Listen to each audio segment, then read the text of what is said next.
안녕하세요. 저는 올해 40대가 된 여자입니다. 얼마 전에 제가 생각지도 못했던 경험을 하게 되어서 이렇게 글을 써보려고 해요.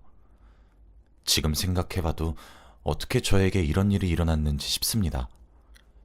당시에는 스트레스도 많이 받고 큰 충격이어서 어디서 말도 못하고 다녔는데 지금은 어느 정도 상처가 치유돼서 여러분들에게 알려드리고 싶습니다. 저는 남편과 만나면서 이런 남자가 어떻게 나에게 왔지 싶을 정도로 연애 기간 내내 행복했습니다. 남편은 다른 남자들과 다르게 다정하고 섬세하고 센스까지 있는 사람이었거든요.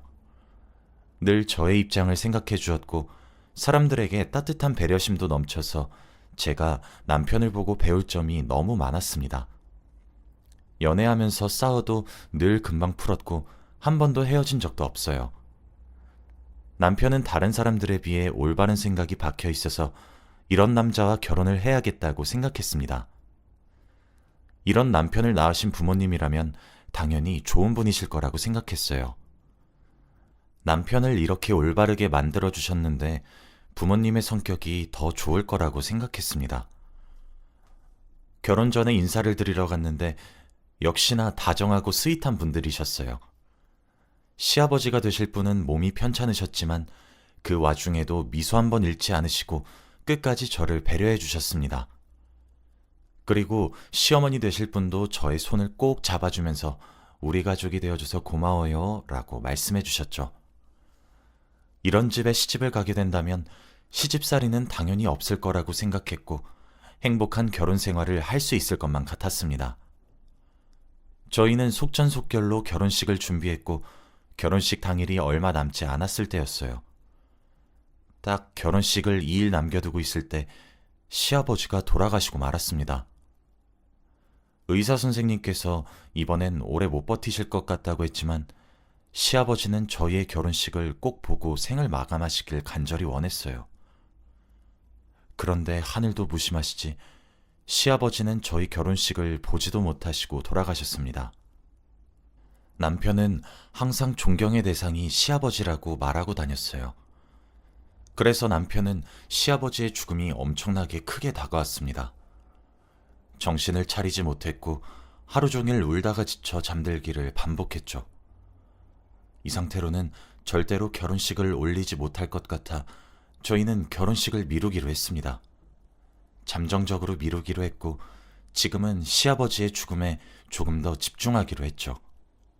남편이 결혼식 안 미뤄도 된다고 저한테 미안해하면서 사과를 했지만 제가 미루자고 했어요. 저도 결혼식이 조금 더 행복한 분위기 속에서 진행되길 원하기도 했고 남편한테 부담을 주는 것 같아서 결혼식을 미루는 것이 옳은 선택이라고 생각했습니다. 남편은 시아버지의 장례식장에서 너무 많이 울어서 실신까지 했고 응급실에 가서 수액을 맞을 정도로 힘들었어요. 제가 옆에서 도와주고 싶은데 힘이 되어주지 못해 많이 미안했습니다. 그렇게 장례식이 끝나고 모든 시아버지와 관련된 물건들을 싹 다 정리했어요. 정리하는 내내 남편은 울음을 멈추지 못했습니다. 그리고 시댁에 가서 시아버지 물건을 정리하면서 시어머니가 아이고 이 큰 집에서 나 혼자 어째 사노 라고 말을 하더라고요. 항상 시아버지와 단둘이서 사셨던 분이라 갑자기 혼자 살게 되면 많이 힘들 것 같았습니다. 그리고 지금 심신도 불안정한 상태라 혼자 두면 안 될 것 같았죠. 그래서 제가 먼저 남편과 시어머니에게 어머님, 저희가 여기서 당분간만 같이 살아도 될까요? 라고 하며 제가 먼저 시댁살이를 제안했습니다. 원래 며느리가 시댁살이를 제안하는 경우가 잘 없긴 하잖아요. 그런데 전 그만큼 시어머니가 좋았고 걱정돼서 옆에서 챙겨드리고 싶었습니다. 저의 말을 듣고 남편과 시어머니는 놀라셨고 바로 좋아하셨죠. 알고 보니 두 사람 다 저한테 시댁살이에 대해서 의견을 물어보고 싶었는데 저한테 미안해서 말을 못하고 있었다고 하더라고요. 남편은 저에게 말을 먼저 꺼내줘서 너무 고맙다고 했습니다. 그래도 저의 시댁살이를 당연하게 생각해주지 않고 항상 고맙다, 미안하다는 말을 자주 해줘서 좋았습니다. 남편은 저에게 딱 한 달만 시댁에서 지내자고 했어요. 시어머니가 심신이 조금 안정되고 위로가 어느 정도 된 것 같으면 분가하자고 했습니다. 저도 그 말에 동의했고 저는 본격적으로 시댁살이가 시작되었답니다. 다른 며느리들처럼 저도 밥 차리고 청소하고 빨래하고 하면서 일을 했어요. 시어머니는 아직 시아버지를 잊지 못하셨는지 하루 종일 누워 계셨고 시아버지의 물건을 안고 있었죠. 제가 옆에서 밥을 먹여드려야 겨우 하루에 한 끼 드셨습니다. 정말 마음이 아프고 안타까웠어요. 남편은 출근을 하니까 낮에는 저 혼자서 시댁에 남아 어머니를 돌봐드려요. 그런데 역시나 쉬운 일이 아니더라고요. 누군가의 밥을 차리고 누군가의 옷을 개는 건 정말 어려운 일이었습니다. 일주일만 해도 온몸이 쑤시고 하기 싫더라고요. 그런데 하루 종일 울면서 창밖만 보시는 시어머니를 보니까 포기할 수 없었습니다. 남편은 저에게 미안하다면서 몇 주만 기다리라고 해주었어요. 그리고 퇴근하고 집에 오면 저와 교대를 하고 어머니를 챙겨주었죠. 남편이 퇴근하면 전 자유시간이었습니다. 저희 둘은 어머니가 조금이나마 나아지기를 간절히 바랬고 저희의 노력 덕분인 건지 조금씩 기운을 차리신 것 같더라고요. 밥도 잘 드시고 TV를 보면서 웃기도 하고 저와 대화도 자주 하셨습니다. 거의 예전과 비슷할 정도로 말이죠. 저희는 괜찮아지신 것 같은 시어머니를 보니까 점점 돌봐드리는 것도 편해졌고 서로에게 더 집중을 했습니다. 저희가 신혼부부이다 보니 사이도 좋고 뭐든 행복했어요. 시어머니와 같이 식탁에 앉아서 이제 화목하게 대화도 나누면서 식사를 할 수도 있게 되었고 주말이 되면 같이 예능 프로그램을 보며 셋이서 웃고 떠들 수 있게 되었죠. 그 사이에 저희 부부는 한 달이 끝나기만을 기다리면서 알콩달콩 잘 살 날을 기다렸습니다. 그런데 시어머니가 조금 괜찮아지신 건지 남편을 대하는 게 어딘가 조금 묘하더라고요. 남편이 회사에서 보너스를 받거나 승진을 하면 아이고 우리 아들 잘했어 라고 하면서 토닥토닥 했습니다. 저는 그 모습을 보고 조금 놀랐어요. 어머니 눈에는 아직 남편이 아기 같아 보일 수 있지만 저는 한 번도 엄마들이 30이 넘은 아들 토닥토닥 하는 것을 본 적이 없거든요. 아내인 제가 보기에 불편할 정도로 말이죠. 그런데 이건 시작에 불과했습니다. 저희가 신혼 초다 보니까 이제 꽁냥꽁냥도 하고 싶고 하루 종일 붙어 있고 싶어요. 그런데 시어머니가 자연스럽게 남편과 저 사이를 파고들어서 신혼을 즐길 틈을 안 줍니다. 항상 뭐든 셋이서 하고 싶다고 했고 남편과 제가 단둘이서 어딜 가는 걸 원치 않아 하셨죠. 그리고 아이에 대해서 한마디도 하지 않으셨습니다. 원래 다른 집 시댁에서는 아이를 낳으라고 눈치를 준다고 하는데 시어머니는 오히려 저보고 아이를 낳지 말라고 했어요. 굳이 아이 안 낳아도 된다며 아이를 낳았을 때의 단점을 저에게 구구절절 말하셨죠. 하지만 저는 아이가 낳고 싶었고 남편도 저희 부부 사이에 아이가 있으면 좋겠다고 생각해서 임신을 하게 되었습니다. 당연히 임신을 하게 되어서 좋아하실 줄 알았던 시어머니는 급격하게 굳어졌고 표정 관리가 안 되시더라고요. 저와 남편은 왜 그런 표정을 지었는지 의문이었지만 아무튼 시어머니는 저의 임신을 축하해주지 않으셨습니다. 제가 임신 주차가 조금씩 늘어가고 주위에서 다들 태교 여행을 많이 가더라고요. 저도 가보고 싶었고 남편도 주말에 시간이 돼서 오랜만에 단둘이서 1박 2일로 여행을 가려고 했습니다. 그래서 숙소도 잡고 여행 계획도 세우면서 기대하고 있었죠. 저희가 여행을 가기 전날에 시어머니가 갑자기 그러시더라고요. 너희들이 내일 태교 여행 간다며? 나도 데리고 가라. 다시 저희 사이에 끼려고 하셨습니다. 원래 매일 같이 가긴 하는데 태교 여행이라 남편과 단둘이서 편하게 갔다 오고 싶더라고요. 그래서 어떻게 거절할지 고민하고 있었는데 그때 남편이 제 마음을 읽었는지 아 엄마 이번에 태교 여행이라 단둘이서 가려고. 엄마랑은 다음에 더 좋은 곳으로 가자 라고 해주었습니다. 남편에게 너무 고마웠죠. 그런데 시어머니는 이 말을 하자마자 한숨을 푹 쉬면서 이 할미가 남편 죽고 혼자서 이 집에서 외롭게 사는데 자식이 여행 한번 못 보내줘? 아이고, 나도 얼른 남편 따라서 가야겠다. 자식 키워봤자 다 소용없네. 라고 하는 겁니다. 저는 남편을 쳐다보면서 그냥 같이 가자고 말을 하라고 했어요. 남편은 결국 시어머니의 기분을 풀어주기 위해 알겠어. 같이 가. 라고 했죠. 결국 시어머니 포함해서 셋이서 여행을 가게 되었답니다. 그래도 아무 일이 일어나지 않을 거라고 생각했어요. 그런데 그건 저의 착각이었습니다. 시어머니는 도착하자마자 남편의 손을 꼭 잡고 다니더라고요. 남편의 손을 잡고 여기 가자 저기 가자 하면서 저 빼고 다니려고 하는 게 눈에 딱 보였습니다. 남편은 저를 계속 혼자 두려고 하는 어머니가 거슬렸는지 손을 빼고 제 손을 잡더라고요. 그러면서 이리저리 구경을 시켜주려고 했습니다.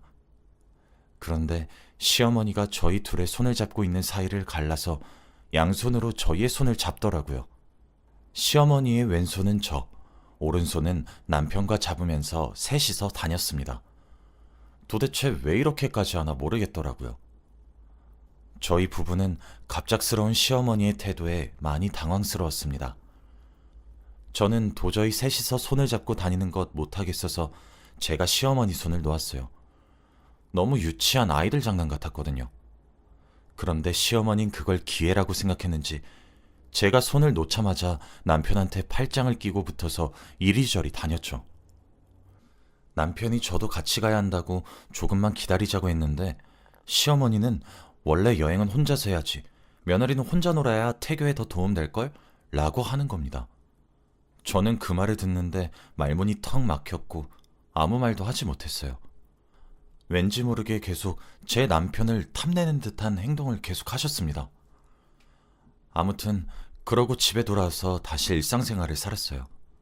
저는 드디어 아이를 낳았고 가족들은 너무 좋아해 주었습니다. 출산한 지 얼마 안 돼서 집에서도 일을 하지 않았고 아이만 돌봤어요. 아이를 키우니까 너무 힘들었고 이제는 정말 분가를 해야겠다는 생각이 들더라고요. 시댁에서 계속 키우면 시어머니도 돌봐야 하고 아이까지 돌봐야 하니까 너무 빠듯했습니다. 그래서 남편에게 이제 분갈하자고 말을 했죠. 남편도 좋다고 했고 이제 시어머니도 과거의 아픔을 조금 치유한 것 같으니까 나가자고 했어요. 시어머니에게 솔직하게 다 말했습니다. 아이를 키우기 위해서 분가를 하겠다고 말이죠. 그런데 시어머니는 절대 나가면 안 된다고 합니다. 아이를 키우는데 자신의 도움이 있어야 한대요. 자기도 아이를 키워본 적이 있으니까 도움을 많이 준다고 합니다.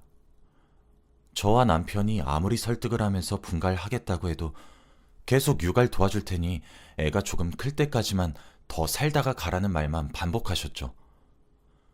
저희는 시어머니의 고집을 꺾을 수 없었고 결국엔 다시 그 집에서 살게 되었답니다. 그런데 시어머니가 조금 이상하게 제 아들을 대했어요. 원래 할머니들이 손주를 많이 예뻐하는 건 저도 알고 있습니다. 그런데 원래 손주들한테 아들이라고 하나요? 다들 손주라고 하지 않나요? 시어머니는 저희 아이한테 아들이라고 불렀습니다. 처음엔 제 아들이 너무 예쁘고 사랑스러워서 하는 의미 없는 말인 줄 알았습니다. 시어머니가 아들을 예뻐해 주시니까 저도 좋았죠. 그런데 계속해서 아들이라는 말을 멈추지 않으셨고 얼마 전에는 엄마가 해줄게 라고 하면서 자신을 저희 아이의 엄마라고 칭하더라고요. 솔직히 이런 경우는 한 번도 본 적이 없어서 당황스럽기도 한데 제가 너무 예민한 건가 싶었습니다. 그리고 조금 불쾌하기도 했어요. 엄연히 제 아들이고 제 자식인데 시어머니가 엄마 거리니까 조금 속상하긴 했죠. 그리고 아직 신생아라서 얼굴도 제대로 보이지 않는데 시어머니는 무조건 자기네 집안의 얼굴이라고 합니다. 무조건 자기 아들을 닮았다고 하면서 말이죠. 그러면서 저하고는 닮은 구석이 하나도 없대요. 자기 아들을 닮아서 아빠 집안이라고 합니다. 너무 어이가 없었어요. 어떻게 한 방을 먹일까 고민을 하다가 이렇게 말했습니다. 아, 그래요? 그럼 남편도 어릴 때 어머니 힘들게 맨날 울고 잠도 안 자고 그랬어요? 네 배로 힘들게 낳긴 했지만 왜 이렇게 속을 썩이나 모르겠어요. 저는 어렸을 때 울지도 않고 참 순했다고 하던데. 에휴. 이 말을 하면서 시어머니를 쳐다보니 입을 꾹 다물고 계시더라고요.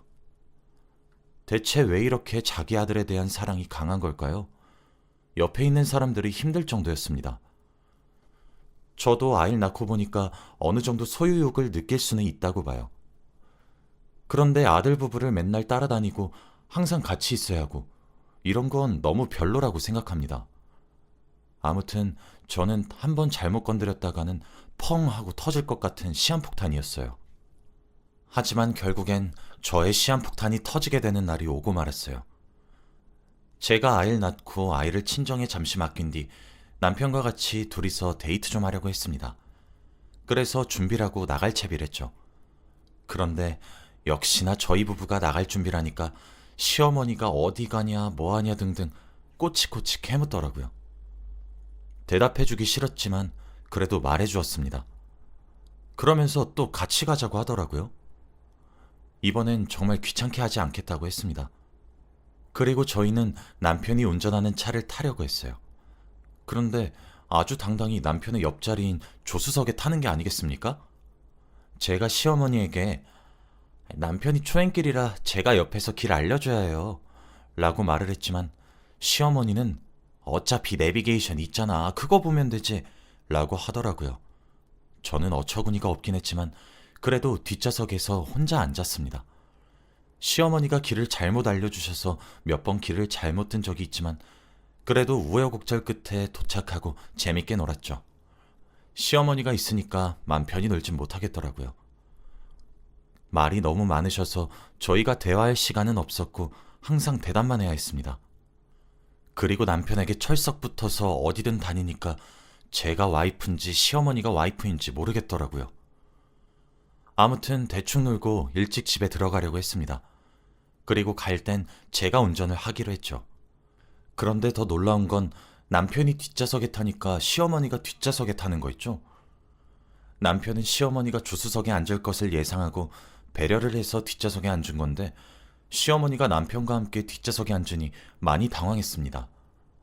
남편은 시어머니에게 앞좌석에 앉으라고 말을 했지만 시어머니는 뒷좌석에 앉겠다고 고집을 피웠죠.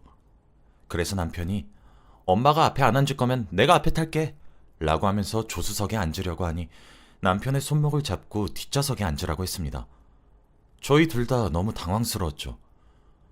딱 봐도 저건 남편과 둘이서 앉기 위한 거잖아요? 결국엔 조수석엔 아무도 안 앉았고 집으로 도착했습니다. 그런데 남편이 집에 돌아오는데 주차장에서부터 표정이 너무 안 좋더라고요. 갑자기 왜 그런가 싶어서 여러 번 물어봐도 대답해주지 않았습니다. 그리고 집에 가서 절 조용히 부르더라고요.